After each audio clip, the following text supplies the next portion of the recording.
President Bongbong Marcos says charter change is not a priority for his government. The Philippine Coast Guard calls out its Chinese counterpart for another unseemly behavior in disputed waters. The Philippines ranks first among countries where bullying is rampant.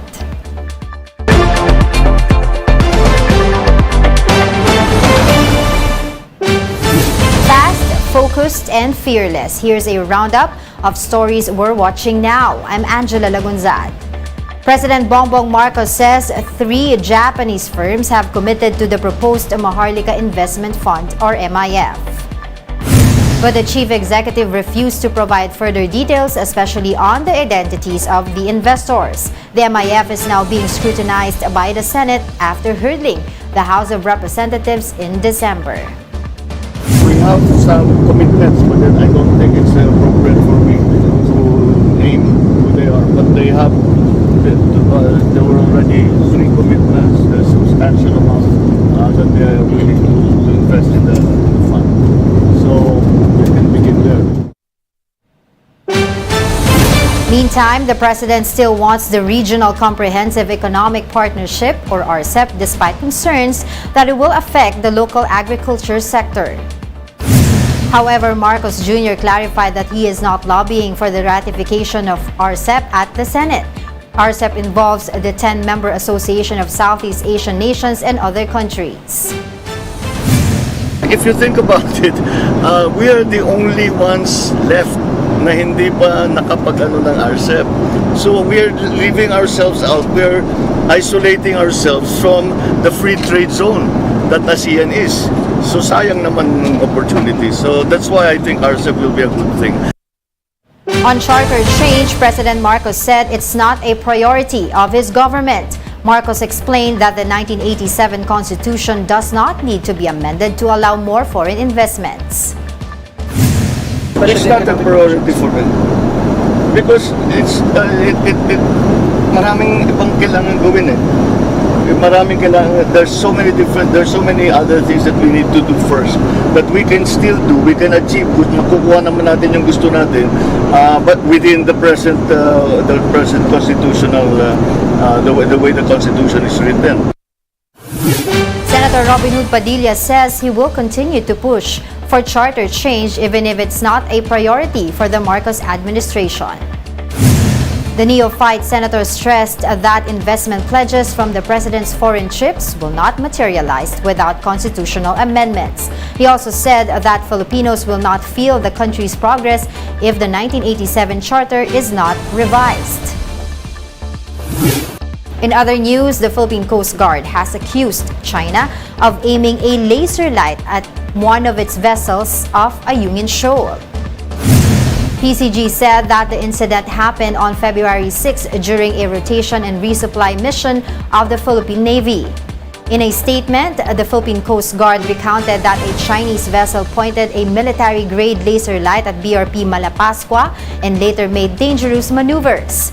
The PCG also called the incident as a blatant disregard and clear violation of the country's sovereign rights. The Ayungin Shoal lies within the exclusive economic zone of the Philippines. National Security Advisor Eduardo Año assures that the Philippine Coast Guard will continue to do its duties in the West Philippine Sea. Año said the PCG will ensure that maritime laws are observed and the country's sovereign rights in disputed seas are protected. An incident report on the February 6 incident off Ayungin Shoal has been forwarded to the Foreign Affairs Department for appropriate action. We're bringing you more stories after this quick break. Keep it here on One News.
You're still watching One News Now. I'm Angela Lagunzad.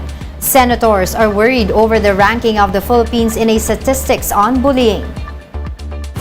In a Senate Committee on Basic Education hearing, Senator Win Gatchalian says the country is number 1 among 70 countries in bullying, citing a study by Program for International Student Assessment or PISA. PISA records that up to 60% of Filipinos aged 13 to 17 years old have been bullied. Basic Education Committee Chair Gatchalian also highlighted that bullying is an educational problem. If we want to address learner performance and improve learner outcomes, we also need to make sure that the school environment is safe, conducive, and the school environment projects confidence for our students. And bullying creates an environment of fear among our students. We can experience a lot of dropouts. Some students are not comfortable going to school and they don't concentrate, and hence we see a lot of low scores. Now, motorists will be greeted with an oil price rollback on Valentine's Day.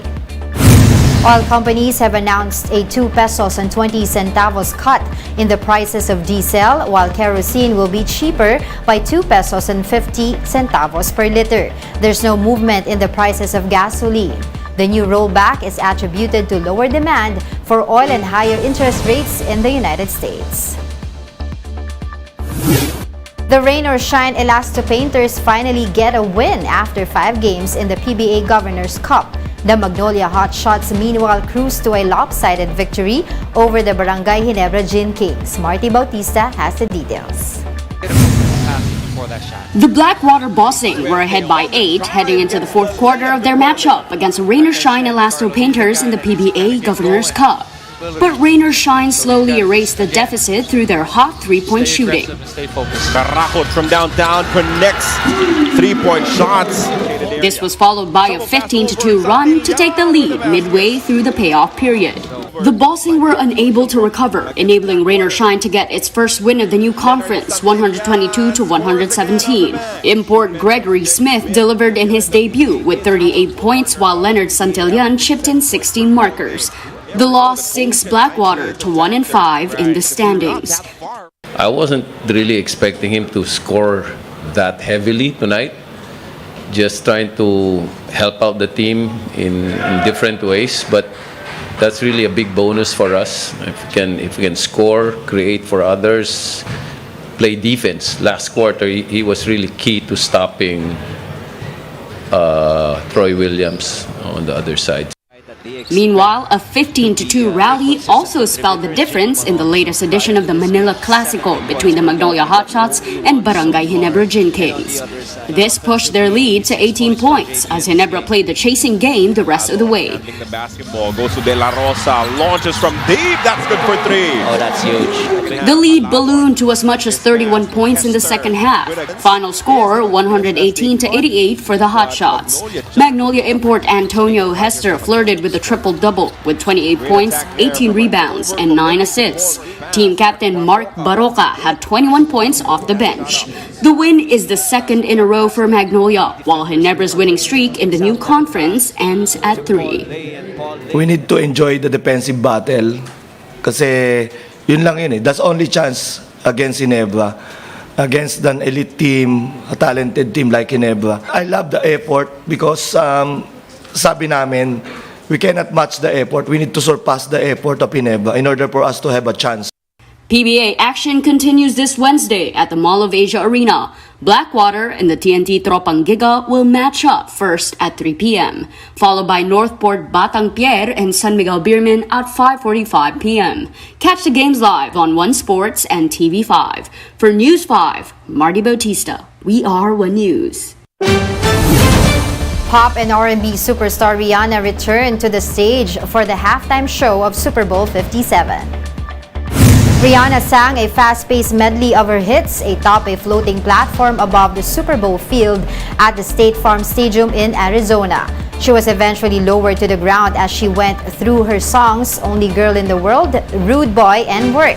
This was 34-year-old Grammy winner's first stage performance in 5 years, who was glowing in a pink jumpsuit and baggy coat. Rihanna performed with a baby bump, her second child, with rapper A$AP Rocky. Here's a quick look at today's other top stories. More than 356,000 marriages were registered in 2021, up by almost half from 2020. Philippine Statistics Authority data showed that 3 years ago, there were only about 240,000 registered marriages. PSA says this increase may have been brought about by the easing of pandemic restrictions. A new social weather station survey shows that 30% of Filipinos experienced unrequited love or love that is not reciprocated. The poll also found that 57% of Filipinos are very happy with their relationships, while 25% could be happier. 16% said they don't have a love life. Boracay resumes receiving luxury cruise ships after 3 years. As many as 18 cruise ships are expected to dock in Boracay this year, seen to boost the number of daily tourist arrivals in the island. For more updates, visit News 5, the Philippine Star, and Business World Online. Visit our website, onenews.ph, for more in-depth analysis. You can also catch One News on Signal Play. Register for your free account at www.signalplay.com and stream One News live anytime, anywhere. I'm Angela Lagunsad. We are One News, all sides, all the time.